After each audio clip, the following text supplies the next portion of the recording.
Yo guys, Rhetoric here once again with a little bit of clips using my favorite go-to weapon for the support class, the M27 IAR. Now, this gun isn't really going to be changing much after this coming April-May patch, whenever it actually comes.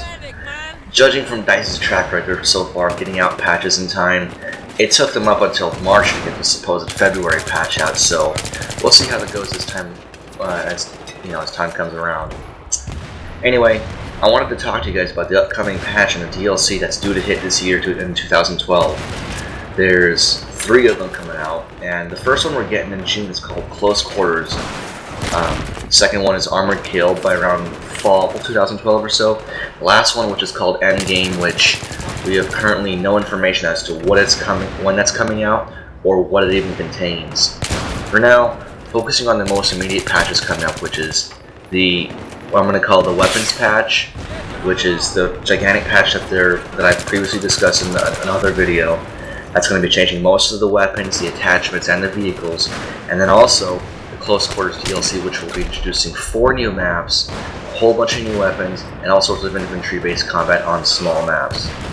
Now, the Battlefield series is more known for its big open maps with lots of vehicle-based combat, and don't fret, that's all going to be coming with the Armored Kill expansion. Now, with the Close Quarters, the rumor mill going around is that while these maps have your standard Conquest and Rush game types that we have all grown used to, they're introducing an entirely new game type which they dub Conquest Domination. Now personally, I have no idea what this entails, but according to my source at M27 who interviewed one of the developers at DICE named Fedreus, if I'm even pronouncing that correctly, Fedreus, I don't even know. That's not the point. Anyway, he said, and I quote, "I spoke to my game designer Gustav Holling, who, like me, has a history of competitive FPS gaming. We remembered Unreal Tournament from way back in 1999, and it was the first time the world saw the game mode Domination, which is very similar to Conquest. There are some differences though, and the Domination type gameplay usually takes place on smaller maps, much like the ones we were creating." Again, that was just a quote from one of the game designers, and it's kind of vague what he was talking about. It's been a while since I've actually played Unreal Tournament. I mean, I remember as a kid I kind of dabbled with it a little bit just for the hell of it, but I don't really remember too much about it, so yeah. Now, whether this mode will be available on the vanilla maps or even on the Back to Karkin maps remains to be seen, but from what it sounds like, and keep in mind this is just my speculation, it'll be like a faster paced Conquest game. Probably maybe with like a faster capture timer for each objective, and possibly more randomized spawns to prevent the sort of thing that happens on 64-man op Metro. And if you've ever played on the PC, you know how bad that shit gets. Now, will we see that for sure? Time will tell, honestly, but I can tell you that I'm really excited about this since I really love the Battlefield series, and I wanted to see this game in particular last quite a long time.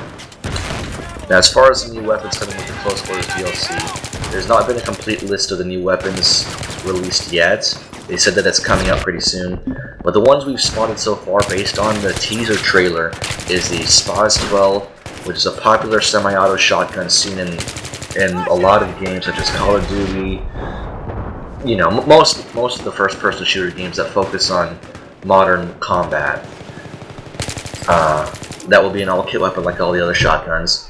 The ACWR, which might fall either into the engineer kit or as a personal defense weapon as an all-kit gun.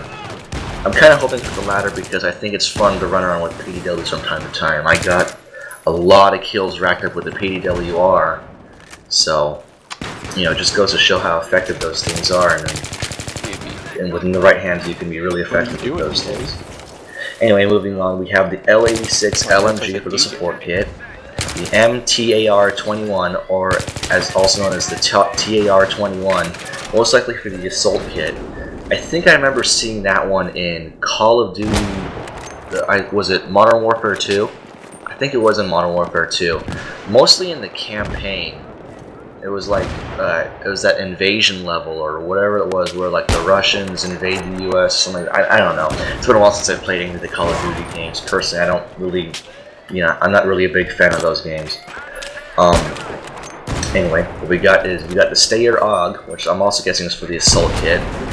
the LSAT LMG for the support, and the SCAR L, which I assume to be an engineer kit weapon, seeing as they already have the SCAR H.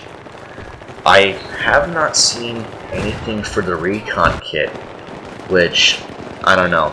Being a close quarters map, I'm sure they're not going to really show any recon stuff, but don't fret, I'm sure they got something coming for you guys who like to play recon. I'm starting to really warm up to that kit myself. But yeah, again, this is not a complete or confirmed list. This is basically all we know so far based on the spotty information we've got recently. Anyway, that's all I've got right now. If you like this video, please give it a thumbs up. Let me know what you guys think. And I'll see you guys next time. This is Rhetoric, signing off.